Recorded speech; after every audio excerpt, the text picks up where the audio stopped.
کہ جتنا مرضی اس کو اختیار کریں، زیادہ کریں کم کریں، اس میں ہمیں بالکل اختیار دیا گیا ہے، چوائسز دی گئی ہیں، اس میں کوئی شریعت کی طرف سے مطالبہ نہیں ہے، نہ کرنے کا نہ چھوڑنے کا۔ لہٰذا ہمیں کوشش یہی کرنی چاہیے کہ پہلے فرائض مکمل کریں، واجبات مکمل کریں، سنت موقدہ پہ عمل کرنے کی عادت بنائیں، اس کے علاوہ حرام مکروہ تحریمی اطاعت سے اپنے آپ کو مکمل طور پہ بچائیں۔ اس کے بعد یہ دیکھیے کہ کیا بھی کچھ فارغ وقت بچا ہوا ہے، یعنی ان کے بعد اتنی احتیاط کرنے کے بعد کہ حرام سے بچ رہے ہیں، مکروہ تحریمی سے بچ رہے ہیں، اطاعت سے بچ گئے اور فرض واجب سنت موقدہ کر رہے ہیں، اب بھی اگر وقت بچے تو پھر اتنا عمل اختیار کریں جس کو آپ تھوڑا سا غور و تفکر کریں کہ اگر میں حالت بیماری میں ہوں تب بھی کر سکتا ہوں، حالت صحت میں بھی اسے کر سکتا ہوں، کتنی ہی شدید ترین مصروفیات ہو جائے یہ تو کام میں کم از کم کر سکتا ہوں، فراغت ہے تو پھر تو بدرجہ اولیٰ کر سکتا ہوں، اس عمل کو اختیار کریں۔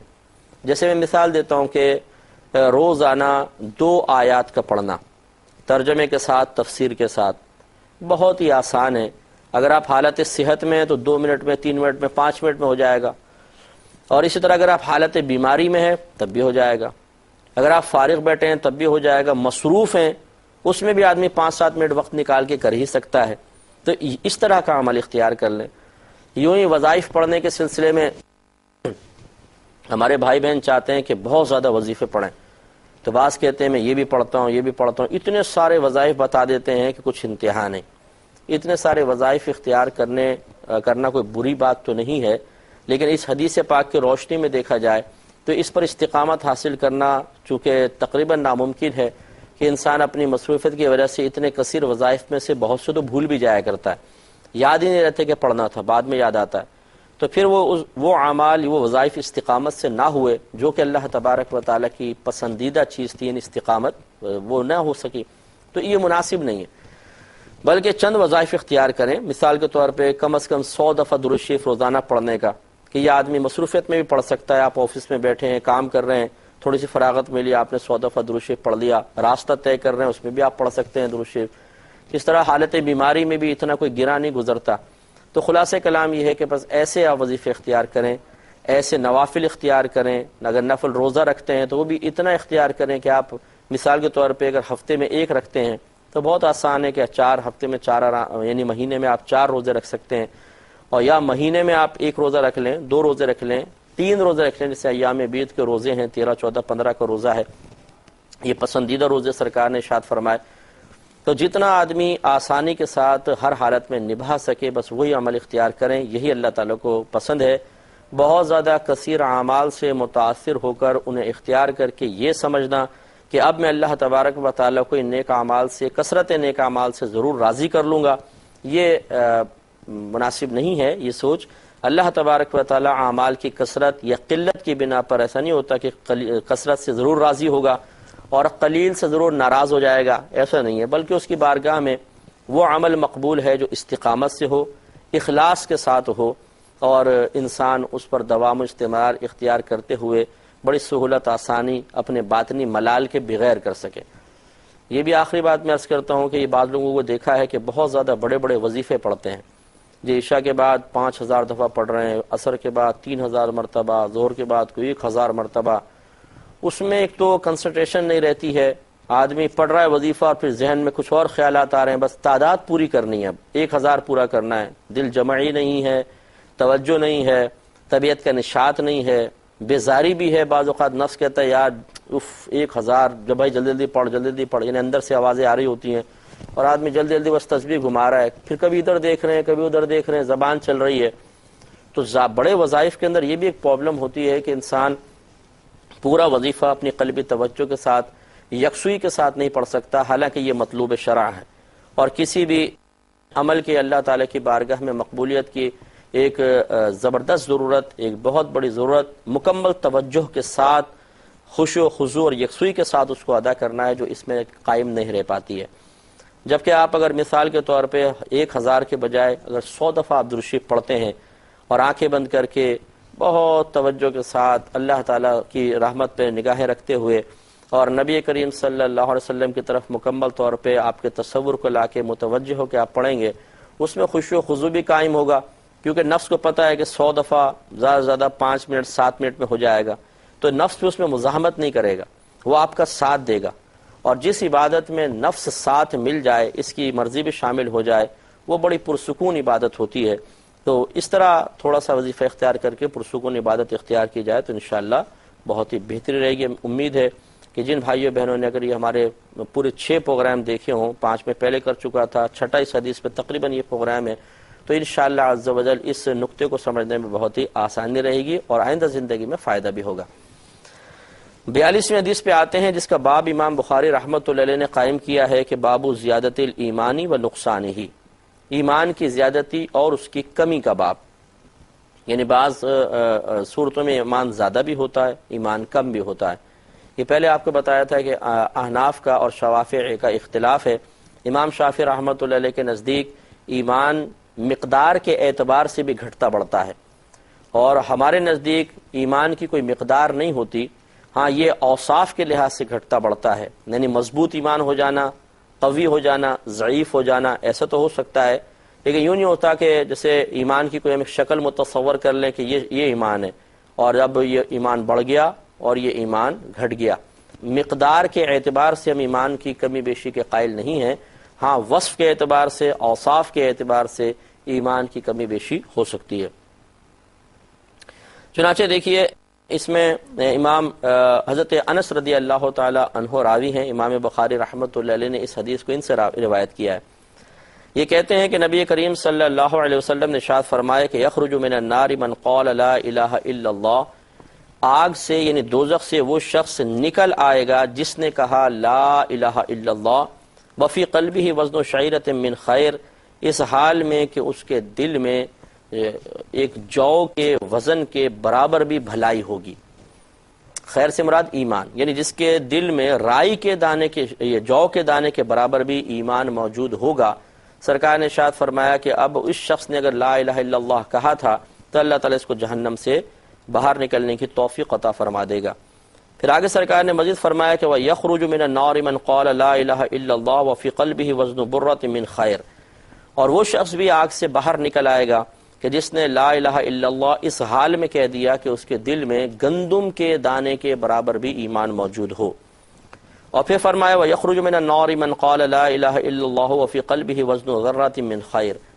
اور وہ شخص بھی آگ سے باہر نکل آئے گا جس نے لا الہ الا اللہ کہا اس حال میں کہ اس کے دل میں ایک ذرے کے برابر بھی ایمان موجود ہو۔ یہ ذرہ جو ہے یہ سمجھ لیں، کبھی کبھی آپ نے دیکھا ہوگا کہ چھت میں کوئی سوراخ وغیرہ ہو یا کھڑکی سے دھوپ کی ایک کرن آ رہی ہو اندر، اس میں آپ دیکھیں گے ریت کے باریک باریک ذرات اس طرح اڑتے نظر آئیں گے، آپ ہاتھ بھی یوں کریں تو وہ پتہ بھی نہیں چلتے ہیں، اتنے باریک۔ وہ جو باریک ہے اس کو ذرہ کہتے ہیں، اور سرکار نے ارشاد فرمایا کسی کے قلب میں اگر اس ذرے کے برابر بھی خیر موجود ہوگی تو اللہ تبارک و تعالیٰ اسے بروز قیامت دوزخ سے باہر نکلنے کی توفیق عطا فرما دے گا، لیکن شرط ہے کہ لا الہ الا اللہ یہ اس نے کہا ہو۔ اس میں امام بخاری رحمۃ اللہ لکھتے ہیں کہ ابو عبداللہ یعنی امام بخاری خود یہ فرماتے ہیں کہ حضرت انس رضی اللہ تعالی عنہ نے نبی کریم صلی اللہ علیہ وسلم سے اسی طرح کی حدیث مزید روایت کی ہے جس میں لفظ خیر کی جگہ لفظ ایمان استعمال کیا گیا ہے۔ گویا کہ خیر یہاں خیر کا لفظ استعمال ہوا، اس حدیث میں ایمان کے الفاظ بھی آئے ہیں۔ تو خلاصہ کلام یہ ہے کہ نبی کریم صلی اللہ علیہ وسلم نے ارشاد فرمایا کہ جس نے لا الہ الا اللہ اس طرح کہہ لیا کہ اس کے دل میں ایمان موجود ہوا اور وہ اپنی شامت اعمال کی بنا پر اللہ تعالیٰ کی ناراضگی کے باوجود اس طرح سلامتی ایمان کے باوجود جہنم میں چلا گیا، وہ باہر ضرور نکالا جائے گا۔ تو معلوم ہی ہوا کہ ایک تو لا الہ الا اللہ یعنی مراد یہ نہیں ہے کہ صرف زبان سے تلفظ کر لیا جائے بلکہ اس کے تقاضے بھی مکمل کیے جائیں، اور دوسری بات یہ کہ دل میں بھی پھر ایمان موجود ہو۔ بعض اوقات انسان اپنی زبان سے لا الہ الا اللہ کہہ رہا ہوتا ہے لیکن اس کے دل میں ایمان موجود نہیں ہوتا، جیسے کہ نبی کریم صلی اللہ علیہ وسلم کے زمانے کے منافقین تھے کہ وہ زبان سے کلمہ پڑھتے تھے، بلکہ نبی کریم صلی اللہ علیہ وسلم کے پیچھے آ کے نمازیں پڑھتے، جہاد میں بھی شرکت کر لیا کرتے تھے، لیکن دل میں ان کے ایمان بالکل موجود نہیں تھا۔ یہ انہی کا اس قسم کے لوگوں کا رد کرنا مقصود ہے۔ تو سرکار نے فرمایا کہ زبان سے لا الہ الا اللہ کہہ لے اور اس کے دل میں ایمان موجود ہو، پھر وہ ایمان کی مقدار چاہے کتنی ہو، اگرچہ وہ ذرے کے برابر بھی ہو، اللہ تعالیٰ اسے جہنم سے نکلنے کی توفیق عطا فرما دے گا۔ تو ابھی ایمان ہم نے آپ کو پہلے بھی بتایا تھا کہ جو کچھ نبی کریم صلی اللہ علیہ وسلم اللہ تعالیٰ کی بارگاہ سے لے کر آئے اس کی دل سے تصدیق کر دینا، یعنی دل میں اس کو حق اور سچ سمجھنا کہ جو سرکار لائیں حق ہے، سچ ہے، درست ہے، یہی ایمان ہوتا ہے۔ ایمان میں کمزوری، ایمان یہ یوں دوسرے الفاظ میں کہہ لیں ایمان ایک یقین کا نام ہے کہ جو کچھ نبی کریم صلی اللہ علیہ وسلم لے کر آئے، جو کچھ تعلیم، جو کچھ عقائد انہوں نے بیان فرمائے، ہمارا دل یقین رکھتا ہے کہ وہ حق اور سچ ہے۔ بس شیطان بعض اوقات اس یقین میں کمزوریاں پیدا کرتا چلا جاتا ہے جس سے ایمان ضعیف ہوتا جاتا ہے، اور بعض اوقات ایسا ہوتا ہے کہ کسی کمزور لمحے کو دیکھ کر شیطان انسان کو بہکاتا ہے اور اس کے ایمان کی تباہی کا سامان کر دیتا ہے۔ اس کو یوں سمجھ لیں جیسے کسی شخص کو کوئی نقصان ہوا، بڑی دل آزاری ہوئی، بڑی تکلیف ہوئی، تو شیطان کان میں کہتا ہے کہ دیکھ اللہ تعالیٰ نے تیرے ساتھ معاذ اللہ انصاف نہیں کیا، تیرے اوپر کتنا ظلم ہوا۔ مثال کے طور پہ ایک دکان تھی مارکیٹ کی، اس کی جل گئی، باقی دکانیں سلامت ہیں، تو آواز شیطان کان میں ڈالے گا کہ دیکھ تیری دکان جل گئی، باقی سب کی بچ گئی، کیا یہ اللہ تعالیٰ کا انصاف ہے؟ کیونکہ یہ تو آفت اللہ کی طرف سے آئی ہے، تو کیا انصاف ہے اللہ تعالیٰ کا؟ اور کیا یہ ظلم نہیں ہے؟ بس اس طرح کا سوال کر کے پیچھے ہٹ جائے گا، اس پہ اب آدمی سوچے گا اور دل میں طیش پیدا ہوگا، غضب پیدا ہوگا، غصہ پیدا ہوگا، افسوس کی کیفیات اور پچھتاوا غالب آئے گا۔ انسان بار بار جب دکانوں کی طرف دیکھے گا اسے اپنی محرومی کا احساس ہوگا، اس سے ذرا غصہ قلب کا بڑھے گا۔ تو اس سے یعنی بعض اوقات ایسا ہوتا ہے کہ پھر انسان کے باطن سے آواز آتی ہے کہ لا حول ولا قوت، میں کیا سوچ رہا ہوں، نہیں ایسا نہیں ہے۔